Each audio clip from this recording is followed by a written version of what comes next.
ভারতের 18তম লোকসভা নির্বাচনের পঞ্চম দফা ভোট গ্রহণ শেষ হয়েছে। সোমবার সকাল 7টায় শুরু হয়ে সন্ধ্যা 6টায় এই ভোট গ্রহণ শেষ হয়। এ দফায় পশ্চিমবঙ্গের বনগাঁ, ব্যারাকপুর, হাওড়া, শ্রীরামপুর, হুগলি, উলুবেড়িয়া, আরামবাগ এই 7টি আসনে ভোট হয়েছে। দুপুর 3টা পর্যন্ত ভোটদানের হার ছিল 62.72%। আমাদের এখানে শান্তিপূর্ণ ভোট হচ্ছে, মানুষ ভোট দিচ্ছে। আমাদের এখানে ভোট মানে উৎসব।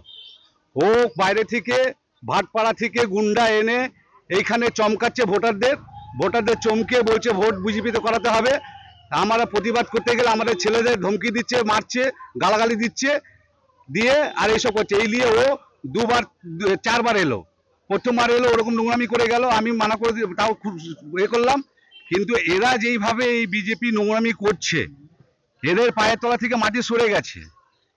জানা গেছে, বেলা বাড়ার সঙ্গে সঙ্গে হাওড়ার লিলুয়ার বাজরঙ্গিবালি মার্কেটের কাছে বুথের বাইরে বোমাবাজি ও গুলি চালানোর ঘটনা ঘটে। এ ঘটনায় বুথ থেকে পালিয়ে যান ভোটাররা। ব্যারাকপুরে আসনের আমডাঙ্গায় বিজেপির এক কর্মীর বাড়ি ভেঙে ফেলার অভিযোগ ওঠে। 17 নম্বর ওয়ার্ডের কাউন্সিলরের নেতৃত্বে সেখানে একটা ভয়ঙ্কর জমায়েত তৈরি হয়। আগ্নেয়াস্ত্র নিয়ে তারা জমায়েত করে। আমার সিকিউরিটির আর্মস কেড়ে নেওয়ার চেষ্টা হয়েছে, গাড়ির উপরে হামলা হয়েছে।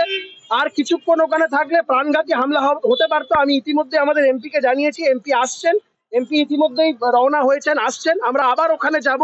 যেভাবে ওখানে ভয়ভীতির পরিবেশ তৈরি হয়েছে, ওখানে কোনো সুষ্ঠু গণতান্ত্রিক পরিবেশ ওখানে নেই। এদিন সকালে ভোট গ্রহণ শুরু হয় শান্তিপূর্ণভাবেই, কিন্তু বেলা বাড়ার সঙ্গে সঙ্গে 7 আসনেই সহিংসতার ঘটনা ঘটে। সবচেয়ে বেশি সহিংসতা ঘটেছে ব্যারাকপুর, হুগলি ও হাওড়াতে। রাজনৈতিক দলগুলো জাতীয় নির্বাচন কমিশনের কাছে অভিযোগও দিতে থাকে। নির্বাচন কমিশন সূত্রের খবর, বিভিন্ন দলের পক্ষ থেকে কমিশনের কাছে প্রায় 1000টি অভিযোগ জমা পড়েছে। ওনার কাজ ভেঙে যে হামলা করছে, এগুলো পুরো ভিত্তিহীন কথাবার্তা বলছে। ওনারাই ভাটপাড়া থেকে এসে গুন্ডামি করছে, মস্তানি করছে। ভাটপাড়া থেকে গুন্ডা এনে অর্জুন সিংয়ের সব গুন্ডা বাহিনী এনে উনি অর্জুন সিংয়ের গুন্ডা বাহিনী নিয়ে ঘুরে বুথে বুথে মস্তানি করছেন আর এইসব করছেন।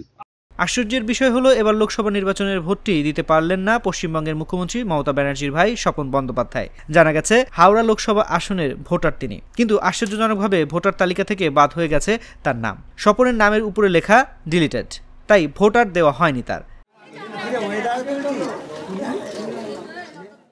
বুথ জ্যাম, বিজেপির এজেন্টদের কাজে বাধা দেওয়ার অভিযোগ ওঠে তৃণমূলের বিরুদ্ধে। এছাড়া বিজেপি নেতা ও কলকাতা হাইকোর্টের আইনজীবী কোস্তফ বাগচির গাড়ি ভাঙচুরেরও অভিযোগ ওঠে তৃণমূল কর্মী সমর্থকদের বিরুদ্ধে। ব্যারাকপুর আসনের বিজেপি প্রার্থী অর্জুন সিংকে দেখে গো ব্যাক স্লোগান ও কালো পতাকাও দেখানো হয়।